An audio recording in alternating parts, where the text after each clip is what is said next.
This is the second part of the talk on zero-equation turbulence models, the algebraic turbulence models. In this part, I will introduce some zero-equation turbulence models together with some variants, such as half-equation turbulence model and the Algebraic Reynolds stress models, ASM.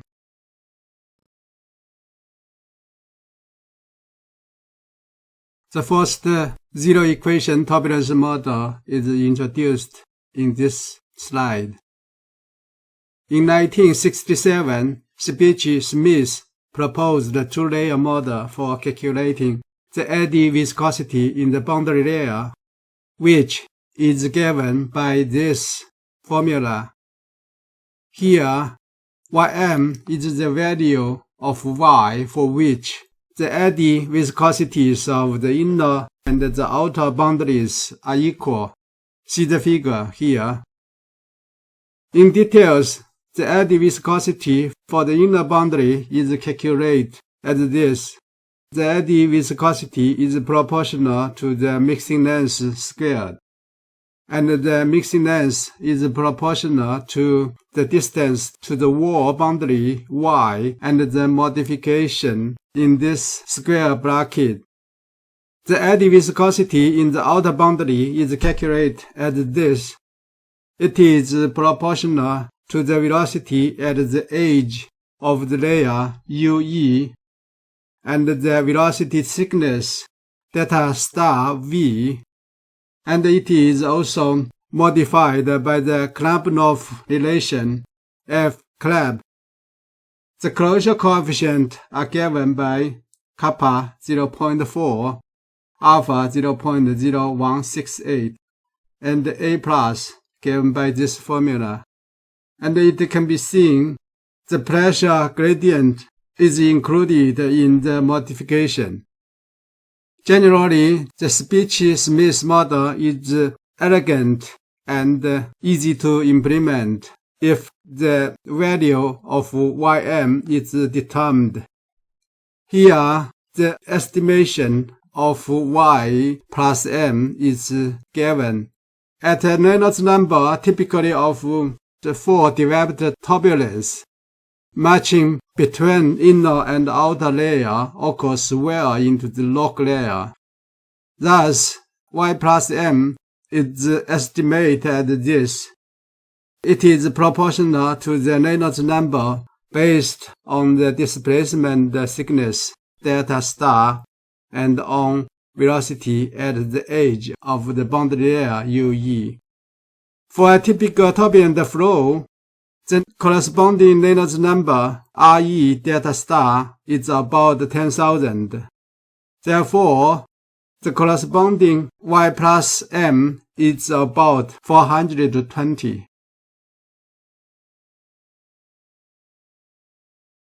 The second zero-equation turbulence model is the Baldwin-Lomas model, which was formulated in 1978, and it was proposed for removing the difficulties found in Ccheci-Smith model when the boundary layer thickness, velocity thickness, and the velocity at the edge of the boundary layer. If the complicated flows are studied, for instance, the separated flows, the flows with shock waves, etc. The Baldwin-Lomas model is also a two-layer model, with the eddy viscosity in the inner boundary calculated as this, which is proportional to the mixing length squared and the magnitude of the vorticity vector, omega given as this. And similarly, the mixing length is proportional to the distance from the boundary Y and the modification in the square bracket. For the outer boundary, the eddy viscosity is calculated as this. Here, the wake function F wake is given by this, and Y max is the value of y at which L mix times absolute omega achieves its maximum value. UDF is the maximum value of U for the boundary layer, or the difference between the maximum velocity in the layer and the value U at y equals y max in the free shear layer, given by this. The closure coefficients are kappa 0.4, alpha 0.0168, A plus 0.26, C CP 1.6, C Crab 0.3, and C Wake 1.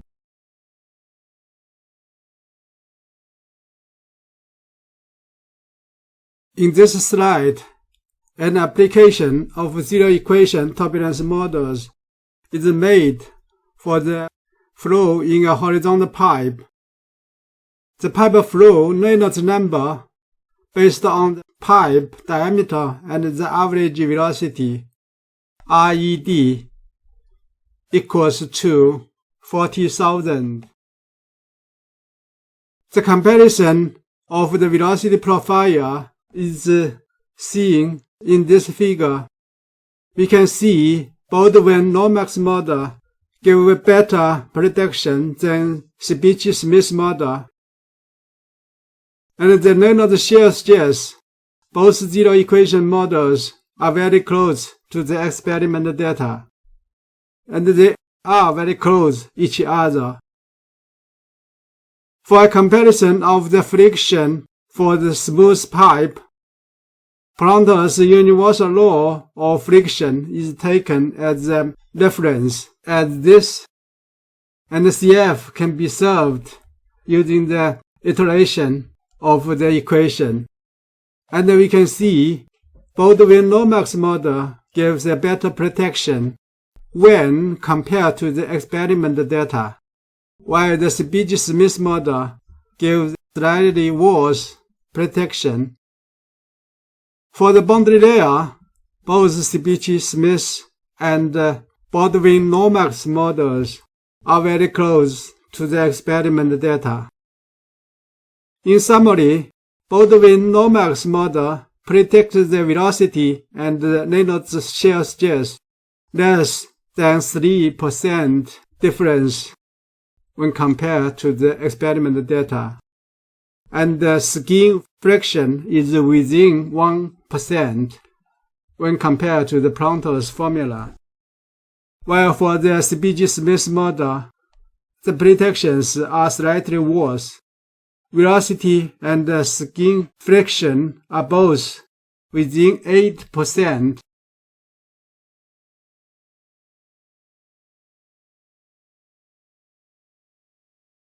In this slide, half-equation turbulence model is introduced. Johnson and King in 1985 and Johnson and Cochrane in 1990 proposed a non-equilibrium version of algebraic model with the eddy viscosity calculated as this.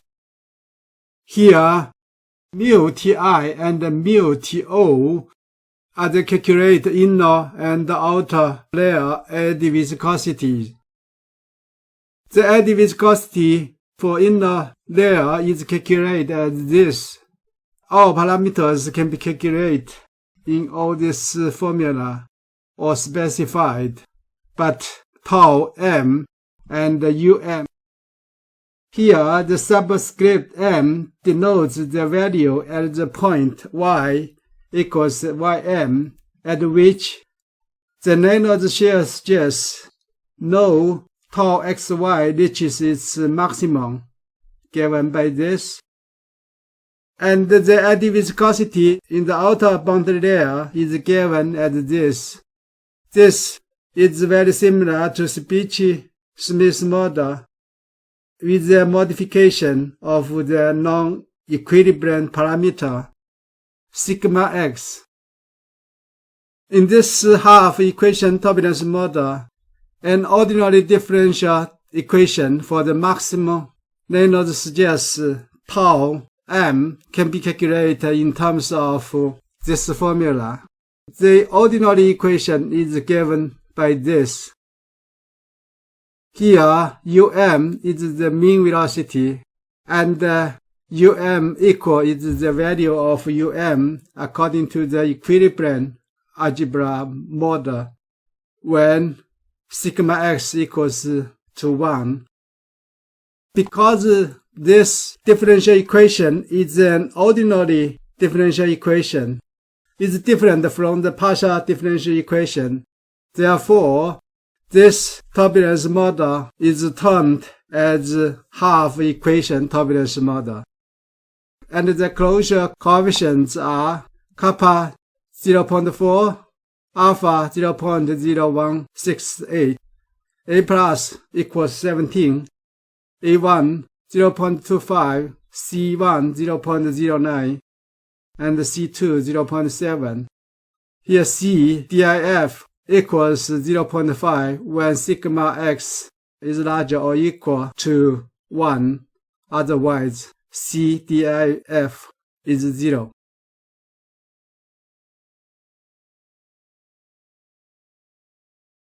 Here, an example of a mild fluid separation and recirculation is given for illustrating the zero-equation and the half-equation turbulence models.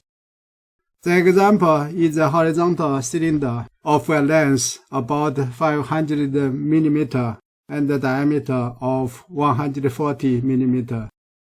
The uniform flow comes from the left-hand side as shown in the figure. And it should be mentioned that the Ventana test section in this part is not uniform, but expands around the length of the cylinder. Not shown here, details can be found in this reference. The comparisons are made for the friction coefficient Cf. Here, it can be seen that the half-equation turbulence model predicts the friction coefficient much better than the zero-equation Baldwin-Lomas model. For the pressure coefficient Cp, and again we can see that the half-equation turbulence model predicts the pressure coefficient better than Baldwin-Lomas model. In fact, for this specific example, the half-equation model predicts the pressure coefficient better than many 1 and 2 equation turbulence models.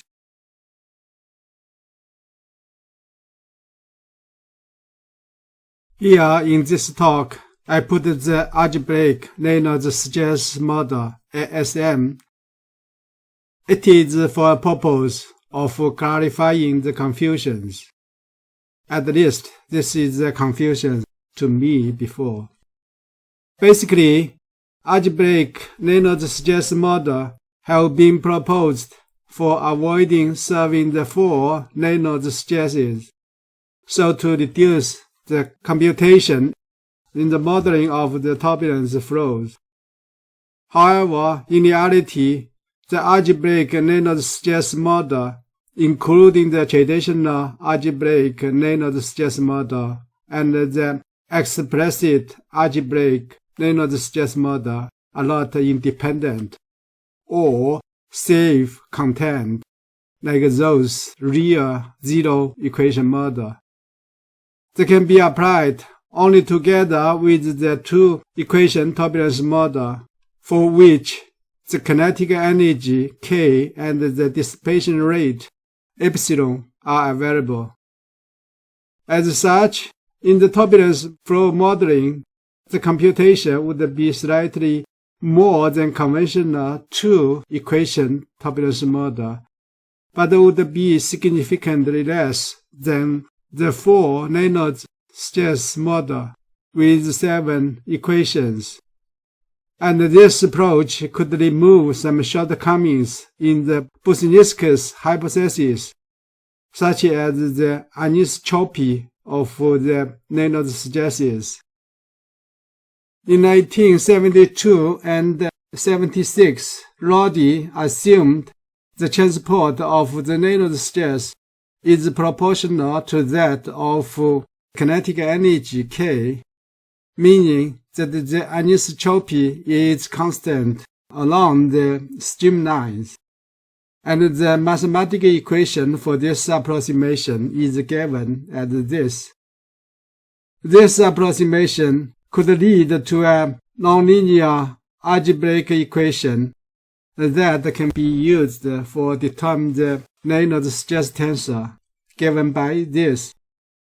Superficially, with suitable approximations of the dissipation rate epsilon ij and the pressure strain correlation tensor pi ij, this approximation equation provides a nonlinear equation for solving the Reynolds stresses. So it is possible to avoid solving the differential transport equation for Reynolds stresses. Therefore, this approach is called Algebraic Reynolds stress model, ASM. However, this equation must be used together with other turbulence model, since the kinetic energy K and the dissipation rate epsilon must be approximated first. Normally, these parameters are only available from other turbulence model, such as the standard K-epsilon model. So far, I haven't seen the modeling method for the dissipation rate epsilon.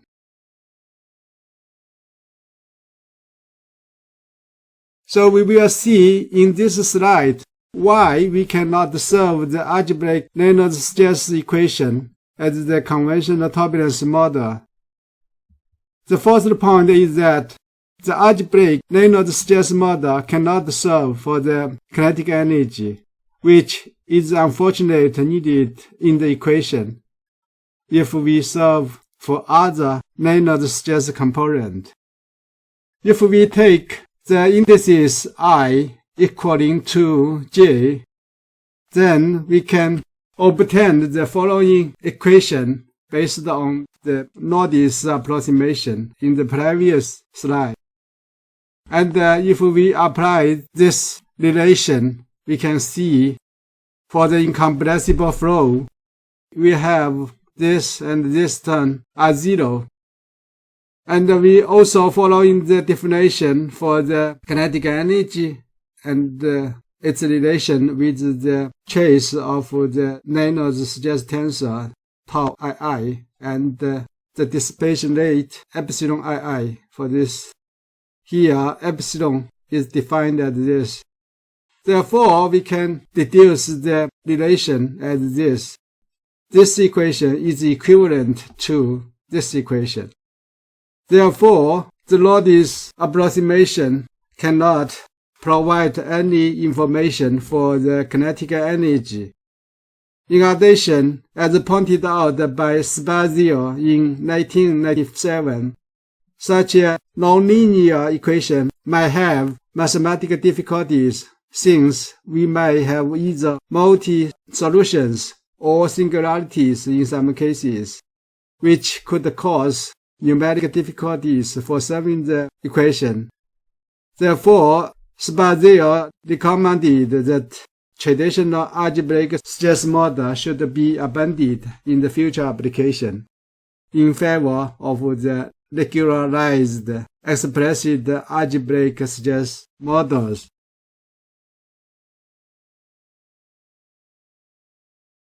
It is very natural that the explicit algebraic Reynolds stress model could be used together with and thus hence the two equation models, since the EASM could more accurately represent the anisotropy of the Reynolds stresses, the linear Bosniak's model, which is employed in the conventional two equation models. An advantage of such approach is the computationally less expensive than the four second-order Reynolds stress models. For instance, Ccheci and Spazia in 1992 proposed an explicit Reynolds stress model given by this expression. Here, Sij and omega ij are the strain rate and vorticity tensor respectively, and eta and Cc are given as this. Here, an example of a four-developed turbulent channel flow subject to a span-wise rotation with the constant angular velocity omega. This is a turbulent flow. We can see here the asymmetric flow, which is especially difficult for the conventional turbulence models based on the Bosniaks's hypothesis. The explicit algebraic Reynolds stress model with the standard K-epsilon model could predict such flow pretty well, as seen in this figure. So in summary, the advantages for the zero-equation models. Zero-equation models are simple and easy to implement in the numerical simulation. Zero-equation models are very numerically stable, which might be a good choice for a pre-calculation of the flow. Zero-equation models are quite successful in some simple flows, especially for the Johnson-King half-equation model. This model has been successfully applied in many chansonic flows, and some results might be even better than the modern advanced turbulence models. The algebraic Reynolds stress model could provide a better representation of the anisotropy of the Reynolds stresses than the Bosniaks's hypothesis. But I must say here, the algebraic Reynolds stress model or the explicit algebraic Reynolds stress model are not a real zero-equation model. They must be used together with other turbulence models. For the downside of the zero-equation model, generally the zero-equation models are incomplete models. That is, this type of the models would work well only for the flows for which the model have been fine-tuned. For instance, the 5 free share flows. We have to use 5 different mixed lengths. The extrapolation of the zero-equation model to the complete flows or the new area would be dangerous. No assurance nor guarantee for the result. As a result of the limits of zero-equation model, there are not the options for the advanced research and applications. For instance, no options of zero-equation model in ANSYS Fluent, no inches in the NASA Langley Research Center Turbulence Modeling Resource. Although there are many different types of turbulence models available in this commercial software or the turbulence modeling resource,